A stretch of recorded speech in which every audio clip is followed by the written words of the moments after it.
العاشرة تماما بتوقيت أسمراء. إلى حضراتكم نشرة الأخبار مستهلة إياها بالعناوين.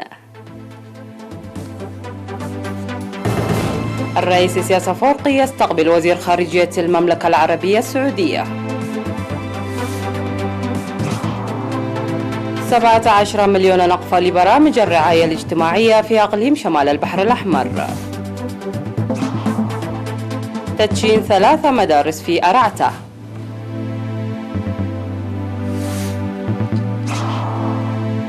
جماعة بوكو حرام تتبنى خطف 100 تلاميذ في نيجيريا.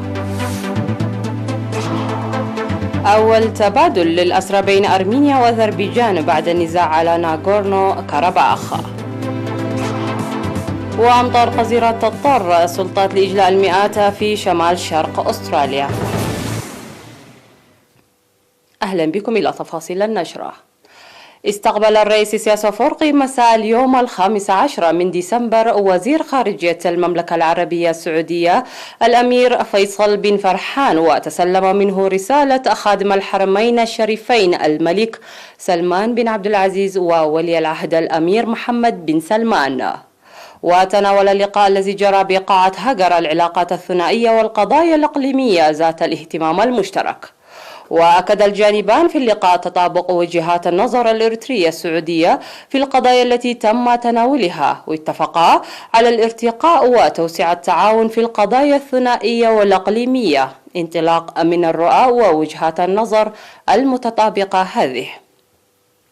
وتوصل اللقاء إلى تفاهم لتشكيل لجنة مشتركة لتنفيذ هذا البرنامج المشترك على أن تبدأ عملها الشهر الأول من عام 2021. وقد وصل وزير خارجية المملكة العربية السعودية الأمير فيصل بن فرحان مطار أسمر الدولي في الساعة 6:30 مساء، وكان في استقباله وزير الشؤون الخارجية السيد عثمان صالح ومستشار الرئيس السيد يماني قبراب وسفير المملكة العربية السعودية في إريتريا السيد صقر سليمان القرشي. هذا وقادر الأمير فيصل بن فرحان البلاد مساء اليوم متوجها إلى بلاده بعد إكمال زيارته لإريتريا. قال مكتب وزارة العمل والرعاية الاجتماعية في أقليم شمال البحر الأحمر بصرف 17 مليون و600 ألف نقفة هذا العام لإعالة أسر الشهداء ومعاقي الحرب والأسر الراعية للأيتام والمعاقين. وأوضح ممثل المكتب السيد إسماعيل عثمان أن معظم المبلغ ذهب لإعالة أسر الشهداء ومعاقي الحرب، وأشار إلى تنفيذ برنامج ناجح لتأهيل 147 أسرة ترعى الأيتام والمسنين والمعاقين في مديريات فورو وأفعبت ومصوح وقلعله ونقفة وشعب وأدوبحة ودهلك. وقد تم اختيار هذه الأسر التي تم تأهيلها بالمواشي والدواب وقوارب الصيد مقابل لجان المديريات. ودعا الأسر التي تم تأهيلها لبرنامج الاعتماد على الذات العمل الجاد لحل مصاعبها وتحسين معيشتها، وعلى الإدارات والمجتمع تشجيعها ومتابعتها.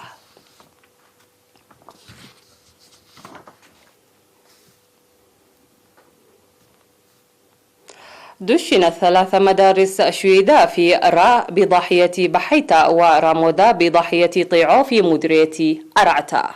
وشيدت المدارس الثلاثة جبهة التصدي الشرقية بتكلفة 4,500,000 ألف نقفة، وهي مدرستين ابتدائيتين وروضة أطفال. وقال حاكم إقليم جنوب البحر الأحمر السفير محمد سعيد منتاي في مراسم التدشين إن إرساء الخدمات الاجتماعية الأساسية من أول الأولويات، وأن بناء المدارس نتاج الجهود الجارية في كافة المناطق لتحقيق هذا الهدف، وسيكون لها دور كبير لرفع المشاركة في التعليم. وأوضح مدير مديرية أرعتة السيد هابتآب قبراب أن بناء المدارس سيحل ضيق الفصول الدراسية، مشيدا بالمشاركة الشعبية بجانب أفراد قوات الدفاع لبناء المدارس. وأكد السكان أن المدارس تساعد لحصول أبنائهم على التعليم عن قرب وسيستفيدون منها جيدا. وكانت في مديرية أرعتا مدرسة ابتدائية واحدة تستقبل 130 طالب، بينهم حوالي 30 طالبة عام 1991 1992، وبلغ عدد طلابها في العام الدراسي 2019-2020 حوالي 3000، بينهم 613 طالبة، وعدد المدارس 28 مدرسة. تجري أنشطة توسيع خدمات المياه في مدينة عد قيح. وأوضح مسؤول خدمات توزيع المياه في المدينة السيد زرعي كبراب أن العمل يشمل تغيير أنابيب المياه التي استخدمت لسنوات طويلة وتوزيع عدادات المياه. وأوضح تغيير أكثر من 1120 متر من الأنابيب القديمة وتركيب 2500 متر من الأنابيب الجديدة بمختلف المقاسات وتوزيع 146 عداد مياه جديد.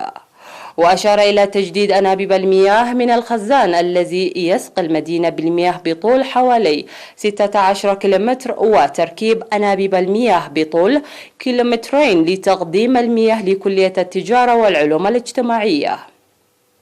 وقال إن 80% من سكان مدينة عد قيح يحصلون على المياه من الصنابير، وحصول قرى الضواحي على المياه الصالحة من آبار الضخ بالدفع اليدوي ومحركات الضخ. وتتواصل الجهود لتأمين المياه في القرى الأخرى التي تحصل على المياه حاليا بشاحنات الصهاريج. وذكر السيد ناصر أحمد دين من عمال خدمات المياه أن الهدف الأساسي حصول السكان على مياه الشرب الصالحة. وأعرب السكان عن ارتياحهم لخدمات المياه التي يحصلون عليها، مشيرين إلى مصاعب المياه في السنوات الماضية.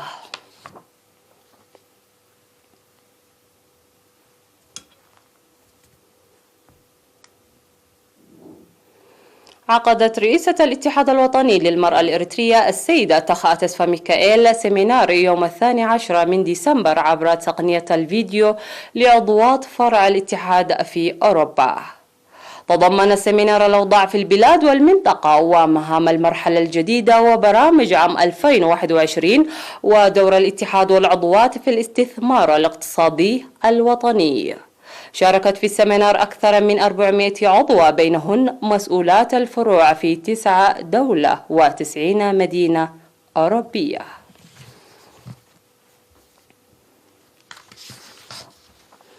أعلن مكتب وزارة الزراعة في مديرية مندفرة أن الأنشطة الزراعية الخضروات والفواكه التي يقوم بها المواطنون في منازلهم تحقق نتائج مرضية. وأوضح خبير تنمية الخضر والفاكهة في المكتب السيد كبراب قرماي توزيع شتول الخضروات والفواكه لمواطني مدينة مندفرة الذين لديهم المياه حول منازلهم وتشجيع مبادرات الزراعة منذ عام 2019. وقال إن البرنامج يهدف تنمية المواطنين للمتطلبات المنزلية في رقعة أرضية محدودة وبترشيد استهلاك المياه. وقدمت هذه السنة الشتول لأكثر من 30 مواطن ينمون الزراعة المنزلية.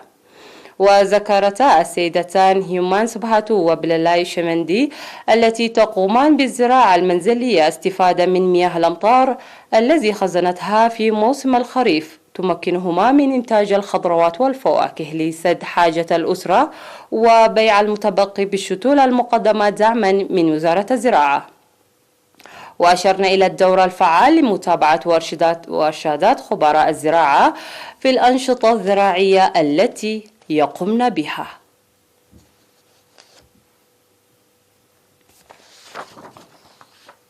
مشاهدينا، هذه كانت أخبارنا المحلية. فاصل قصير من ثم نعود لمتابعة الأنباء على الصعيد العالمي.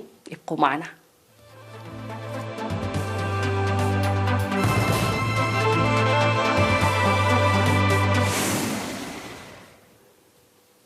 أهلا بكم مجددا. أعلن زعيم بوكو حرام المسؤولية عن خطف مئات التلاميذ في شمال غرب نيجيريا في منطقة بعيدة عن معقل هذه الجماعة المتطرفة، ما يشكل منعطفا مهما في توسع نطاق تحركها. ولا يزال 333 مراهقا على الأقل مفقودين منذ الهجوم ليلة الجمعة السبت على مدرستهم الثانوية في ولاية كاتسينا في شمال غرب نيجيريا، على بعد مئات الكيلومترات عن مناطق بوكو حرام التي عادة ما تنشط في شمال غرب نيجيريا وفي محيط بحيرة تشاد. وكان أكثر من 100 مسلح على دراجات نارية هاجموا المدرسة الرسمية الواقعة في بلدة كانكرا، فيما تمكن بعض الطلاب من الفرار وطارد مسلحون آخرين ووقفوهم، كما روى تلاميذ لوكالة فرانس بريس. ومع أن عملية الخطف الجماعي هذه عادت إلى الأذهان، عملية الخطف التي جرت في شيبوك العام 2014 حين تم خطف 276 فتاة فإنها نسبت في بادئ الأمر إلى عصابات تتحرك بدون دافع عقائدي أو ديني. وكان الرئيس النيجيري محمد بوخاري قد أدان الهجوم وأمر بتعزيز الأمن في جميع المدارس، كما جرى إغلاق المؤسسات التعليمية في الولاية.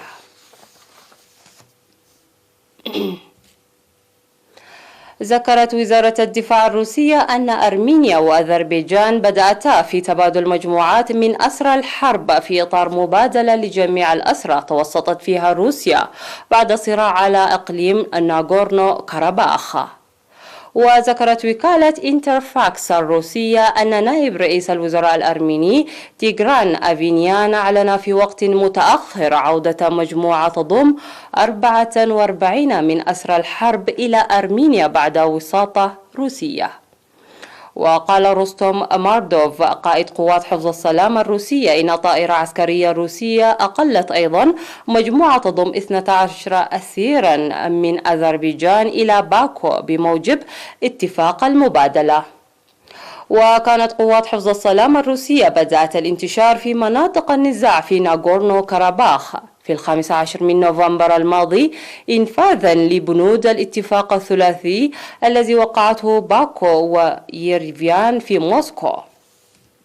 وقال الرئيس الروسي فلاديمير بوتين إن الاتفاقيات الثلاثية بين رئيسي روسيا وأذربيجان ورئيس وزراء أرمينيا خلقت ظروفا لتسوية طويلة الأجل في المنطقة على أساس عادل لصالح باكو ويريفان.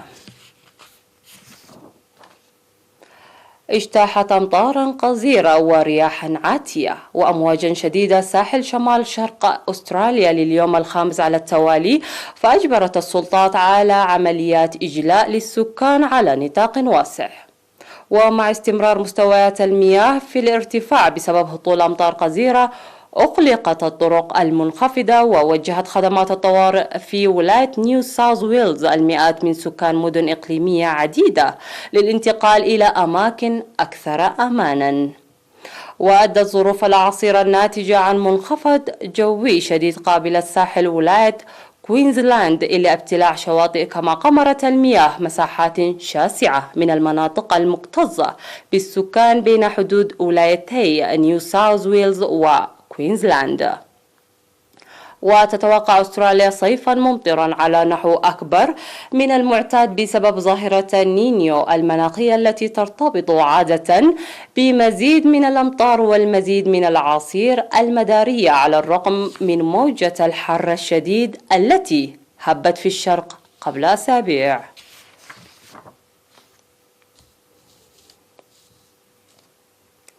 أطلقت روسيا بنجاح صاروخها من الجيل الجديد أنغارا، وهو أول صاروخ تطوره البلاد منذ سقوط الاتحاد السوفيتي بعد 6 سنوات تقريبا من تجربة سابقة. ويعود الإطلاق الوحيد لصاروخ ثقيل من طراز أنغارا سابقا إلى نهاية ديسمبر 2014، لكن منذ ذلك حصلت تأخيرات عدة في البرنامج الرامي إلى استبدال صواريخ بروتون المتقادمة التي تعود تقنيتها إلى ستينيات القرن الماضي. وصممت روسيا صاروخ أنغارا ليحل محل صواريخ بروتون الذي يعود إلى ستينيات القرن الماضي، وقد منيت بانتكاسات عدة محرجة في السنوات الأخيرة أثارت أزمة في قطاع الفضاء الروسي.